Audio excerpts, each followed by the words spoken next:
प्रकरण 5 नैसर्गिक वनस्पती व प्राणी. तर आपल्याला यामध्ये ब्राझील आणि भारतामध्ये कोणत्या वनस्पती आहेत, तसेच प्राणी आहे हे बघायचं आहे. तसेच कोणत्या प्रकारची वने आहेत या गोष्टी आपल्याला बघायच्या आहेत. वरती आपल्याला आकृती 5.1 मध्ये वन्य प्राणी आणि वनस्पती यांचे फोटो दिलेले आहेत. तर हे ज्या वनस्पती आहेत आणि जे प्राणी आहेत ते पूर्णपणे कशामधले आहेत? ब्राझीलमधले आहेत. तर त्यासारखेच प्राणी तसेच वनस्पती आपल्या भारतामध्ये पण आढळतात.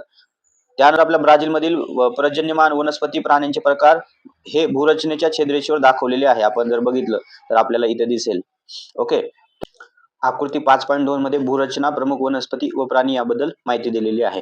तर भूरचनामध्ये आपल्याला इथं गियाना उच्चभूमी दिसेल, ॲमेझॉनचे खोरे दिसेल, पॅराग्वे पॅराना नदीची खोरे दिसेल आणि ब्राझीलची उच्चभूमी दिसेल. इत्यादी जे भूरचना आहेत ते आपल्याला इथं या आकृतीमध्ये दिसतात. तसेच आपण जर वनस्पती आणि प्राणी जर बघितले, प्रमुख प्राणी, तर यामध्ये बघा गियाना उच्चभूमीमध्ये आपल्याला विविध प्रकारचे माकडे, सरपटणारे व झाडावरील प्राणी व जलचर प्राणी दिसतात ॲमेझॉन खोरे यांच्यामध्ये. आणि गवताळ प्रदेशातील प्राणी पॅराग्वे पॅराना नदीच्या खोऱ्यामध्ये सापडतात आपल्याला. नंतर ब्राझीलच्या उच्चभूमीमध्ये गवताळ प्रदेशातील व सरपटणारे प्राणी दिसतात. तसेच जी गियाना उच्चभूमी आणि ॲमेझॉन नदीचं खोरं आहे, ॲमेझॉन नदीचं खोरं त्यामध्ये विषुववृत्तीय वने आढळतात आपल्याला. गियाना उच्चभूमीमध्ये उष्णकटिबंधीय वने आढळतात. तर आणि पुढं पॅराग्वे पॅराना नदीच्या खोऱ्यामध्ये आपल्याला पानझडी वने सापडतात. पानझडी म्हणजे एका विशिष्ट ऋतूमध्ये त्यांची काय होतात, झाडांची पाने पडतात. नंतर समशीतोष्ण वने आहेत ब्राझीलच्या उच्चभूमीमध्ये. अशा प्रकारे भूरचना, प्रमुख वनस्पती व प्राणी हे आपल्याला इथं दिलेलं आहे. आता आपण वाचूया ब्राझील वनस्पती. भूरचनेमुळे ब्राझीलच्या पर्जन्यात फरक पडतो. विषुववृत्तीय प्रदेशात बहुतांश भागात वर्षभर पाऊस पडतो. विषुववृत्तापासून जसजसे दूर जावे तसतसे वर्षा दिनांचा कालावधी आणि पर्जन्यमान कमी होत जाते. त्यामुळे या प्रदेशात वनस्पतींना जीवनकाळ देखील कमी होते. आता विषुववृत्ताचा जर भाग बघितला आपला, तर तो ॲमेझॉन नदीचा जो खोरा आहे तो विषुववृत्ताचा भाग आहे. तर या ठिकाणी जी वने आहेत ती सदाहरित वने आपल्याला सापडतात, की वर्षभर या वनातील झाडे काय राहतात, हिरवी राहतात. अशा प्रकारे ज्या प्रदेशात पाऊस वर्षभर असतो त्या ठिकाणी सदाहरित वने असतात. मी तुम्हाला सांगितलं ॲमेझॉन नदीच्या खोऱ्यात वर्षभर पाऊस असतो, तिथे सदाहरित वने असतात. ज्या प्रदेशात पाऊस ठराविक काळात पडतो त्या ठिकाणी वृक्षांची घनता, म्हणजे आपण त्याला डेन्सिटी म्हणतो, की जास्त झाडे नसतात, कमी डेन्सिटी असते. वनाच्या ऐवजी विविध प्रकारचे गवत, खुरटी झुडपे, काटेरी वनस्पती आपल्याला आढळतात. ब्राझीलमध्ये जगातील सर्वाधिक वनस्पतीच्या प्रजाती आहेत. हे हायलाइट इम्पॉर्टंट पॉईंट आहे. एमसीक्यू मध्ये पण येतो आपल्याला परीक्षेमध्ये. यामध्ये सदाहरित वने, निमसदाहरित, शुष्क इत्यादी वनस्पतीचा समावेश होतो. येथे पाऊ, ब्राझील, रबर, महोगनी, रोजवूड इत्यादी वृक्ष व आमर, ऑर्किड वनस्पतींच्या अनेक प्रजाती आढळतात. आपल्याला जर आपण या चॅप्टरच्या लास्टला बघितलं तर आपल्याला इथं तुम्हाला दिसेल पाऊ ब्राझील दिसतंय. ओके. हे देवदार आणि पाईन आहे, हे पण दिसतं तुम्हाला. देवदार पुढे आपल्याला बघायचंच आहे. तर अशा प्रकारे तुम्हाला दिसेल. ब्राझीलमधील सदाहरित वर्षावनांमुळे वातावरणात मोठ्या प्रमाणात प्राणवायू उपलब्ध होतो. प्राणवायू म्हणजे ऑक्सिजन, कार्बन डायऑक्साईडचे प्रमाण कमी होण्यास त्यामुळे मदत होते. म्हणून या वर्षावनांना आपण जगाची उपोष्ण म्हणतो. इंग्लिशमध्ये लंग्स ऑफ वर्ल्ड असं म्हणतो आपण ॲमेझॉन वनांना. त्यानंतर आहे भारत वनस्पती. आता भारतामध्ये जर आपण वनाचे प्रकार बघितले तर आपल्याला इथं दाखवल्याप्रमाणे सदाहरित वने दिसतील हिरव्या, नंतर पोपटी कलरमध्ये पानझडी वने, आणि नंतर काटेरी झुडपी वने, हिमालयन वने आणि समुद्रकाठची वने. आता सदाहरित वने बघितलं तर हा जो पार्ट दिसतोय सगळा सदाहरित वने. सदाहरित वने म्हणजे 12 महिने ती जी झाडं असतात तर ती हिरवी असतात, त्याला आपण सदाहरित. पानझडी वने म्हणजे की ज्यांची जी पानं आहेत ती पानं काय होतात, विशिष्ट काळामध्ये किंवा ऋतूमध्ये ती पडतात, त्यांना आपण पानझडी वने म्हणतो.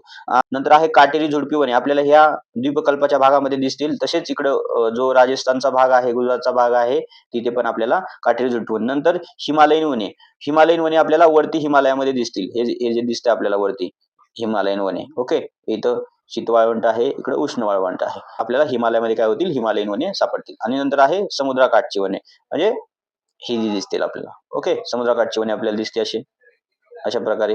गुजरातमध्ये पण आहे, इकडे तमिळनाडू मध्ये पण आहे. तर अशा प्रकारे आपल्या भारतामध्ये जे वन आहेत ते वनांचे प्रकार आहेत. तर आपण याविषयी काय करू, भौगोलिक स्पष्टीकरण बघू. भारतात सरासरी 2000 मिलीमीटर पेक्षा जास्त पर्जन्य, भरपूर सूर्यप्रकाश असलेल्या भागात सदाहरित वने आढळतात. तुम्ही जर बघितलं ते दिसतात हिरवे, एकदम ग्रीन कलर मध्ये ती सदाहरित वनाचा भाग दिसतोय. या वनातील वृक्षांची पाने रुंद व हिरवीगार असतात. या झाडांचे लाकूड कठीण, जड, टिकाऊ असते. उदाहरणार्थ महोगनी, सिसो, रबर इत्यादी. या वनात अनेक प्रकारच्या वेली आहेत. या वनात सर्वाधिक जैवविविधता आढळते, म्हणजे बायोडायव्हर्सिटी म्हणतो आपण त्याला. भारतात 1000 ते 2000 मिलीमीटर पर्जन्याच्या प्रदेशात पानझडीची वने आढळतात. पानझडी म्हणजे मी तुम्हाला सांगितलं की ज्यांची पानं आहेत ती एका ऋतूमध्ये काय होतात, गळून जातात. कोरड्या ऋतूत बाष्पीभवनामुळे पाणी कमी होऊ नये म्हणून वनस्पतीची पाने गळतात. उदाहरणार्थ साग, बांबू, वड, पिंपळ इत्यादी वनस्पती या वनात आढळतात. तुम्ही बघितलं असेल उन्हाळ्यामध्ये साग तसेच वड किंवा पिंपळ आहे यांची पानं गळतात. भारतात ज्या भागात दीर्घकाळ कोरडा उन्हाळा व 500 मिलीमीटर पेक्षा कमी पर्जन्य होते अशा प्रदेशात काटेरी झुडपी वने, फॉर एक्झाम्पल बोर, बाबळ आपण त्याला म्हणतो, वनस्पतीची पाने आकाराने लहान असतात. आता तुम्ही बाबूळ बघितलं असेल, बाबळाची पाने किती छोटी छोटी असतात. खैर, खेजडीचं आकृती आपल्याला स्वाध्यायामध्ये दिलेली आहे पुढे. तसेच कोरफड किंवा बऱ्याच जणांच्या घरी लावलेली असते कोरफड. घायपात इत्यादी निवडुंगाचे प्रकार ही देखतात. निवडुंग म्हणजे काय, खडकाच्या ठिकाणी त्याला लाल फळ येतं, तो निवडुंग आहे. किनाऱ्यालगत दलदलीच्या प्रदेशात खाड्या व खाजणांचा भाग असतो. येथे क्षारयुक्त मृदा व दमट हवामान असते. अशा ठिकाणी समुद्र काठची वने आढळतात. त्यांना आपण सुंदरीची वने किंवा खारफुटीची वने असे पण म्हणतो. या वनस्पतीचे लाकूड तेलकट, हलके, टिकाऊ असते. यानंतर आपण हिमालयामध्ये कोणती वने सापडतात ते बघू. भारतीय हिमालयात उंचीनुसार 3 प्रकार पडतात. अतिउंच प्रदेशात हंगामी फुलझाडे असणारी वने, मध्यम उंचीवर प्रदेशात पाईन, देवदार, फर इत्यादी सूचिपर्णी वृक्षांची वने व पायथ्यालगतची मिश्र वने. त्याप्रमाणे सूचिपर्णी तसेच पानझडी वृक्ष असतात. या वनात साल वृक्षाचे प्रमाण जास्त असते. अशा प्रकारे भौगोलिक स्पष्टीकरण आहे भारतातील वनस्पतींचं. त्यानंतर ब्राझील आणि वन्यजीव. ब्राझीलमध्ये कोणते प्राणी, पक्षी हे सापडतात ते आपल्याला बघायचे. तर आकृती क्रमांक ही जर आपण 5.4 बघितलं, तुम्हाला वेगवेगळ्या प्रकारचे जीव दिसतील. हे बघा, मी दाखवतो तुम्हाला. ही खारुताई आहे, साप आहे, पक्षी आहे हा. ओके, तशाच प्रकारे हा एक पक्षी आहे. तर आपल्याला असे पक्षी ब्राझीलच्या नकाशामध्ये दिसत आहेत आपल्याला. तर आता भौगोलिक स्पष्टीकरण बघूया आपण या नकाशाचं. जगातील इतर कोणत्याही देशापेक्षा ब्राझीलमध्ये वन्य जीवाची विविधता अधिक आढळते. पॅटर्नल या भागात दलदलीचा प्रदेशात महाकाय अॅनाकोंडा आढळतो. आपण मूवीमध्ये पण बघितलं असेल, हा पॅटर्नल आहे. पॅटर्नल मध्ये तुम्हाला अॅनाकोंडा दिसतोय, इथं अॅनाकोंडा दिसतोय. ब्राझीलमध्ये मोठे गिनी पिग, मगरी, सुसरी, माकडे, प्युमा, बिबट्या इत्यादी आढळतात. बिबट्या आपल्याला माहिती आहे, बिबट्यांचा सुसर आपल्याकडे पण आहे. माशांच्या प्रजातीमध्ये समुद्रातील स्वॉर्डफिश का म्हणतो, कारण त्याचे जे तोंड आहे ते तलवारीसारखं असतं म्हणून आपण त्याला स्वॉर्डफिश म्हणतो. तुम्हाला दिसत असेल इथं.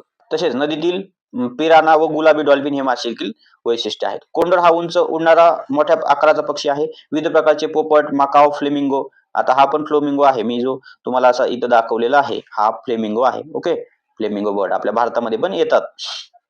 या पक्ष्यांच्या प्रजाती आढळतात. लक्षावधी प्रकारचे कीटक हे सुद्धा येथील वैशिष्ट्य आहे. अशा विविधतेमुळे ब्राझीलचे वन्य जीवन अतिशय समृद्ध आहे. आता कीटकांवर आपल्याला क्वेश्चन पण आहे पुढं स्वाध्यायामध्ये, आपण ते बघू. लक्षावधी प्रकारचे कीटक हे सुद्धा येथील वैशिष्ट्य आहे. आता जे वन्यजीव आहेत त्यांना कोणकोणता धोका आहे तर ते आपल्याला बघायचंय. वन्य प्राण्यांची बेकायदेशीर तस्करी म्हणजे इलिगल स्मगलिंग म्हणतो आपल्याला, स्थलांतरित शेती, शिफ्टिंग कल्टिव्हेशन म्हणतो आपल्याला, निर्वनीकरण म्हणजे डिफॉरेस्टेशन, प्रदूषण, पोल्युशन इत्यादींमुळे होणारा पर्यावरणाचा ऱ्हास, अशा समस्या ब्राझील समोर आहेत.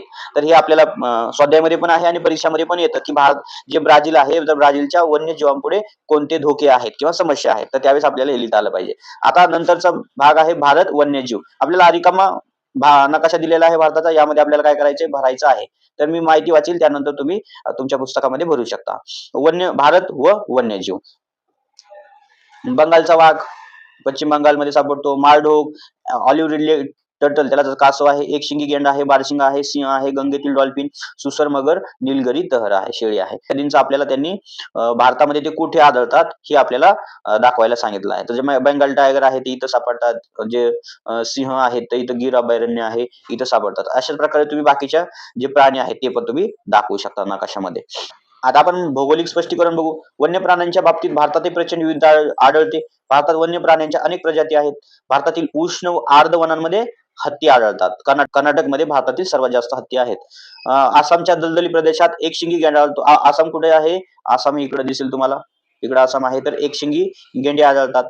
वाळवंटी प्रदेशात रानटी गाढवे व उंट आहेत. उंट आपल्याला माहिती आहे राजस्थानमध्ये आहेत, थरच्या वाळवंटामध्ये. हिमालयातील बर्फाळ प्रदेशात हिमचित्ते, स्नो लिपर्ड म्हणतो, याक इत्यादी आढळतात. द्विकल्पीय प्रदेशात भारतीय गवा तर सगळ्यांना माहिती आहे.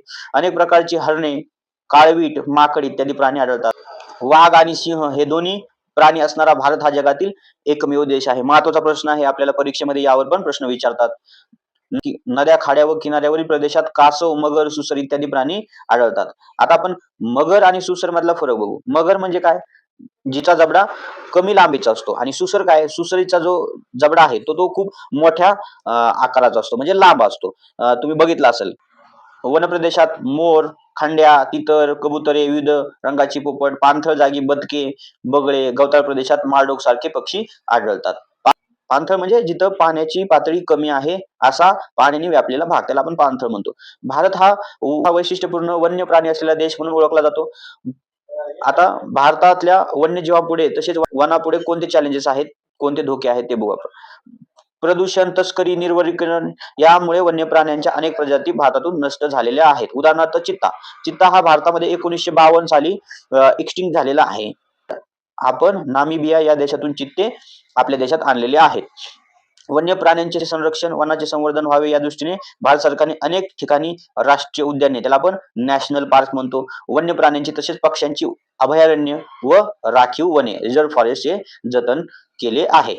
तर पहा बरे जमते का वाघाबद्दल दिलं आहे. ओके, तर या सगळ्या गोष्टी आहेत आपल्याला या चॅप्टरमध्ये. या चॅप्टरमध्ये तुम्ही जर बघितलं तर बरेचसे स्वाध्यायामध्ये जे क्वेश्चन आहेत तर ते स्वाध्यायामधले जे क्वेश्चन आहेत ते आपल्याला काय आलेले आहेत परीक्षेमध्ये आले आहेत. ब्राझीलमध्ये वनप्रकार, भारतीय वनस्पती यावर पण क्वेश्चन आलेला आहे. तसेच हे जोड्या जुळवामधला हा प्रश्न पण खूप वेळा आलेला आहे.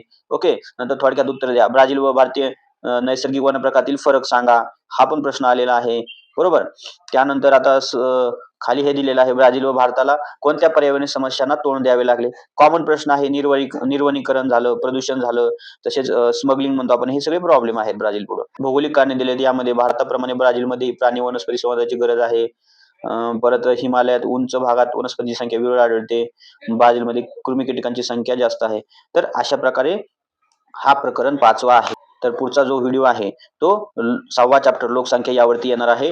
तर हा व्हिडिओ हे लेक्चर तुम्हाला कसं वाटलं ते कमेंट सेक्शन मध्ये नक्की कळवा आणि हा व्हिडिओ लाईक, शेअर आणि सबस्क्राईब करा. जय हिंद. भेटूया पुढच्या व्हिडिओमध्ये.